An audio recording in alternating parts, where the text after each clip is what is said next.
1 मई से 18 से ज्यादा उम्र के लोगों के लिए वैक्सीनेशन शुरू हो रहा है। अब जाहिर सी बात है, ऐसे में लोगों के मन में वैक्सीनेशन को लेकर कई तरह के सवाल हैं, लेकिन चिंता मत करिए, उनके जवाब हम आपको दे रहे हैं। वैक्सीन के लिए रजिस्ट्रेशन कैसे करें? वैक्सीन का रजिस्ट्रेशन आप आरोग्य सेतु ऐप या कोविन पोर्टल पर कर सकते हैं। यहाँ आप अपनी सुविधा से वैक्सीन लगवाने का दिन और समय तय कर सकते हैं। रजिस्ट्रेशन के लिए किन किन डॉक्यूमेंट्स की जरूरत होगी?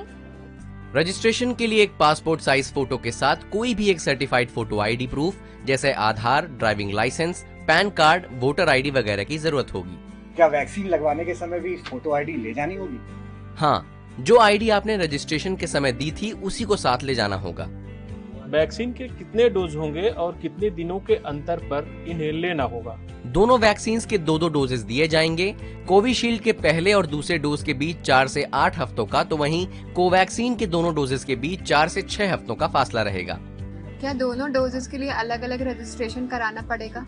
नहीं, दोनों डोजेस के लिए एक बार ही रजिस्ट्रेशन कराना होगा। कोवैक्सीन और कोविशील्ड में बेहतर वैक्सीन कौन सी है? क्लिनिकल ट्रायल्स में दोनों ही वैक्सीन वायरस को रोकने में कारगर पाई गई हैं, इसीलिए दोनों ही वैक्सीन बेहतर हैं। क्या मैं दोनों वैक्सीन में से कोई भी वैक्सीन कभी भी लगवा सकता हूं अपने मन से? नहीं, ये इस पर निर्भर करता है कि आप जिस वैक्सीनेशन सेंटर पर जाएंगे वहाँ कौन सी वैक्सीन अवेलेबल है। मुझे पहले कोरोना हुआ था, अब मैं बिल्कुल पूरी तरीके से ठीक हूँ। क्या अभी भी मुझको वैक्सीन की जरूरत है? बिल्कुल, कोरोना के कई मामले रीइंफेक्शन के हैं, इसलिए आप रिकवर हो गए हों तब भी वैक्सीन लगवाएं। किन्हें वैक्सीन नहीं लगवानी चाहिए? प्रेग्नेंट महिलाएं, स्तनपान करा रही महिलाएं, कोरोना मरीज या किसी भी गंभीर बीमारी से पीड़ित व्यक्ति वैक्सीन न लगवाएं। मैंने पहला डोज कोवैक्सीन का लगवाया, दूसरा कोविशील्ड का लगवा सकता हूँ?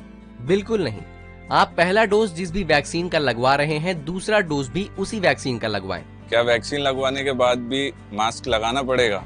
बिल्कुल, वैक्सीन लगवाने के बाद भी पहले की तरह ही सावधानी बरतना जरूरी है। शरीर में एंटीबॉडी बनना कब शुरू होगी?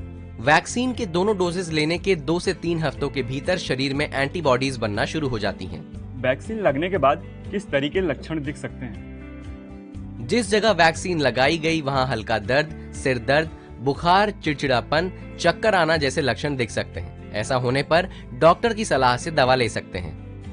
क्या वैक्सीन लगाने के बाद भी कोरोना हो सकता है?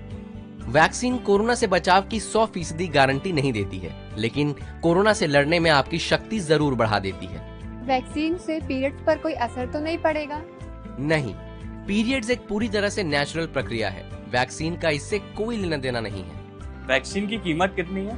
सरकारी वैक्सीनेशन सेंटर में दोनों ही वैक्सीन मुफ्त में लगाई जा रही हैं। प्राइवेट अस्पतालों में आपको वैक्सीन के एक डोज के लिए 250 रुपए देने होंगे। तो उम्मीद है वैक्सीनेशन को लेकर सभी सवालों के जवाब आपको मिल गए होंगे। तो जल्द से जल्द वैक्सीन लगवाएं और कोरोना को हराएं।